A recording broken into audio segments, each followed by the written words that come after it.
If you would please rise and raise your right hand, I will begin by swearing you in. Do you swear or affirm that the testimony you're about to give is the truth, the whole truth, and nothing but the truth, so help you God? Let the record show that the witness has answered in the affirmative. Thank you, and please be seated. Without objection, your written statement will be made part of the record. With that, Ambassador Yovanovitch, you are recognized for your opening statement. Mr. Chairman, Ranking Member Nunes, and other members of the committee. Ambassador, you'll need to speak very close to the microphone. Thank you for the opportunity to start with this statement, to reintroduce myself to the committee, and to highlight parts of my biography and experience. I come before you as an American citizen who has devoted the majority of my life, 33 years, to service to the country that all of us love. Like my colleagues, I entered the Foreign Service understanding that my job was to implement the foreign policy interests of this nation as defined by the President and Congress, and to do so regardless of which person or party was in power. I had no agenda other than to pursue our stated foreign policy goals. My service is an expression of gratitude for all that this country has given to me and to my family. My late parents did not have the good fortune to come of age in a free society. My father fled the Soviets before ultimately finding refuge in the United States.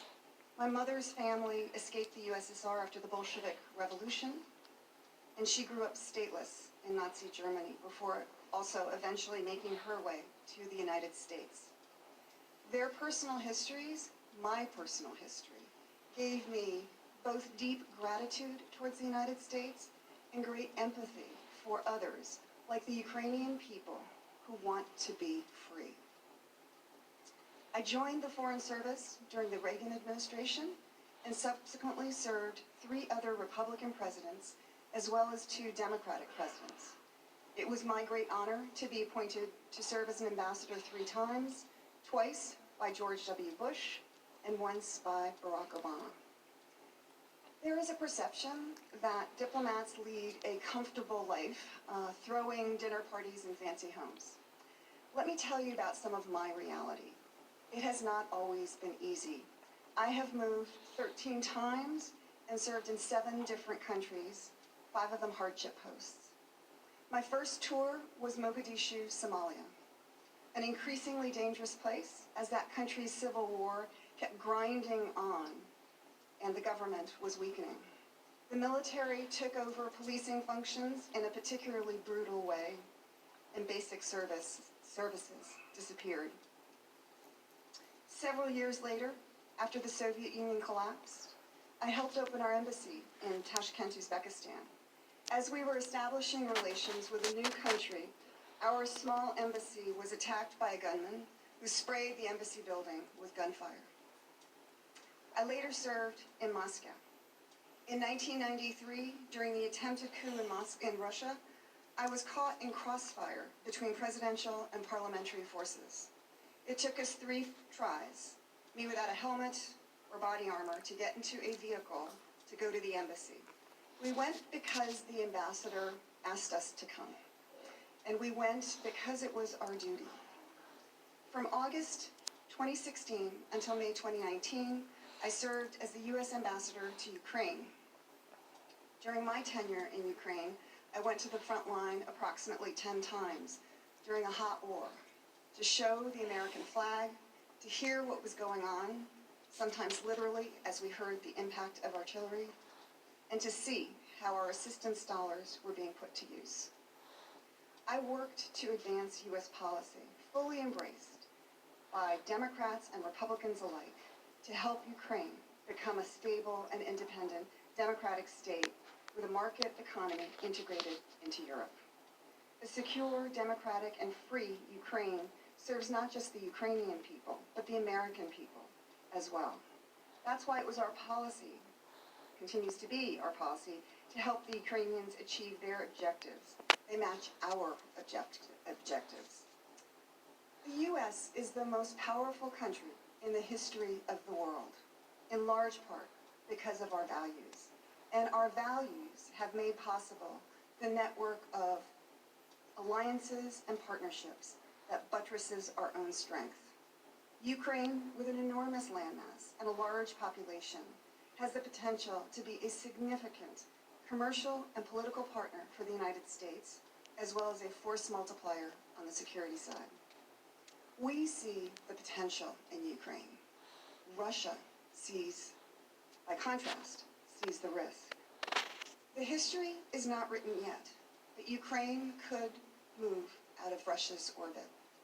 And now, Ukraine is a battleground for great power competition, with a hot war for the control of territory and a hybrid war to control Ukraine's leadership.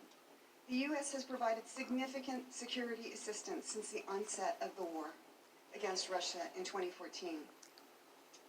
And the Trump administration strengthened our policy by approving the provision to Ukraine of anti-tank missiles known as Javelins.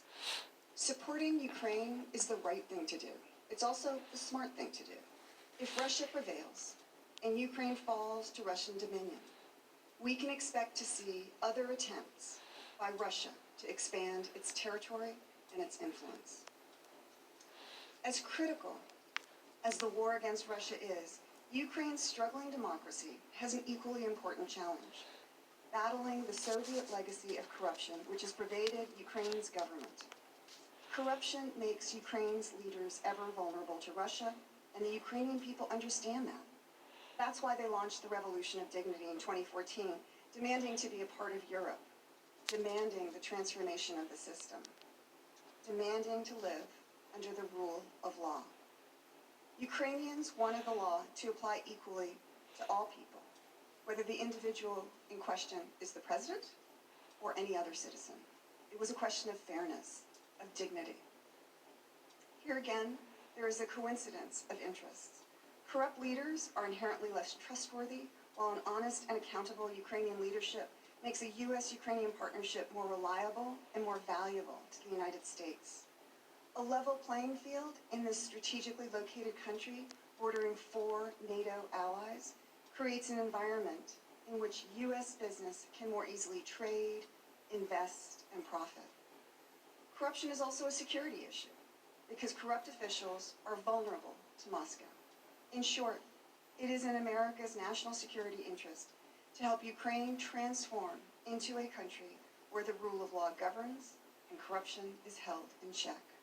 It was and remains a top U.S. priority to help Ukraine fight corruption, and significant progress has been made since the 2014 Revolution of Dignity. Unfortunately, as the past couple of months have underlined, not all Ukrainians embraced our anti-corruption work. Thus, perhaps it was not surprising that when our anti-corruption efforts got in the way of a desire for profit or power, Ukrainians who preferred to play by the old corrupt rules sought to remove me.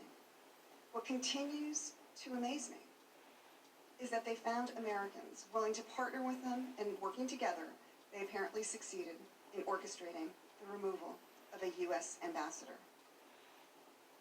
How could our system fail like this? How is it that foreign corrupt interests could manipulate our government? Which countries' interests are served when the very corrupt behavior we have been criticizing is allowed to prevail? Such conduct undermines the U.S., exposes our friends, and widens the playing field for autocrats like President Putin. Our leadership depends on the power of our example and the consistency of our purpose. Both have now been opened to question. With that background in mind, I'd like to briefly address some of the factual issues I expect you may want to ask me about, starting with my timeline in Ukraine and the events about which I do and do not have firsthand knowledge. I arrived in Ukraine on August 22nd, 2016, and left Ukraine permanently on May 20th, 2019.